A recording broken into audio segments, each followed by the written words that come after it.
So if you're doing something over and over and over and over again and you're not getting clients, you need to change that shit up. Do something else. Are there things that were particularly hard that you would share with somebody, and then what was it that brought hope through that? You know, through my childhood and through my teenage years, I can't quite articulate it. And I don't want to sound self-absorbed or anything, but I've always known that I'd make it. Even as a 5-year-old, like I remember being in kindergarten, just being like, yeah, I'm not going to do what they did. Like I'm going to have something different. People think you need to have these great role models showing you what to do. I think role models showing you exactly what not to do is just as powerful. And that's what I had in a lot of aspects. So most of my strategy through school, 0 to 18 years old, was do the exact opposite of what those people did, and then positioning myself around people that are who I want to be like, which a lot of those were basketball and football coaches. That's cool, man. So that is what helped there. And then when I was 18 years old, 2017, that January going into 2018, and I turned 19 that March, that January was my end of my first year of college football. Very, very difficult. Stuff with my first girlfriend did not work out, very badly, very difficult, not living at home.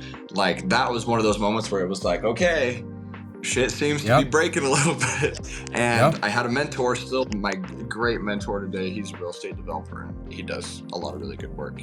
I went asking, because I was a business admin major at the time. And what's funny enough is this was a basketball coach that had kicked me off of his basketball team. And when I was 16, and I went back to him because we were driving to California and he's talking about rich dad, poor dad and credit cards and this and that. And I was the only one kind of halfway listening. Turn 18 a few years later and I give him a text. I'm like, hey, what was the book you were talking about? And he didn't want to deal with me, so he passed me off to his business partner. And I'm still really great friends with them today. They're still great mentors, but he gave me a book. He gave me Rich Dad, Poor Dad, which I read, and then he gave me the Success Principles by Jack Canfield, which is an amazing book. And I still consider that to be kind of like my little Bible.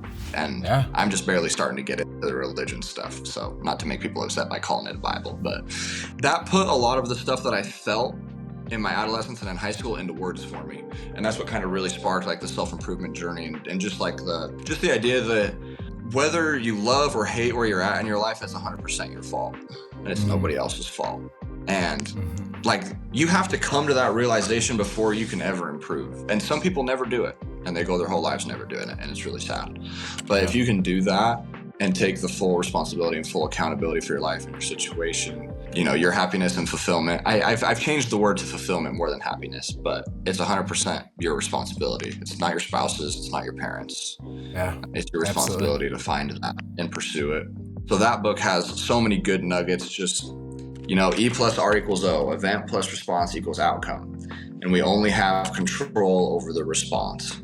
So if you want a different outcome, you have to have a different response. I didn't want the same outcome as some of the people in my family and in my life. And I say that like they're doing well now, but just when I was younger, I wanted a different outcome. So I chose a different response. I tried in school and I did sports and I was able to get my school paid for, thankfully, super blessed. Not a lot of people get that chance. So I'm aware of the paid for. I bet if we did the hours though, you see, that's the humble way to say it. I'm totally opposite. I think you probably got underpaid.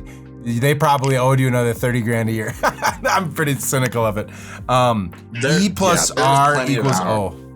I love that. That's a Urban Meyer thing, if I'm not mistaken. Like the event, the game is going to happen no matter what. We're going to play that football game. Our response is, hey, what did we do throughout the week?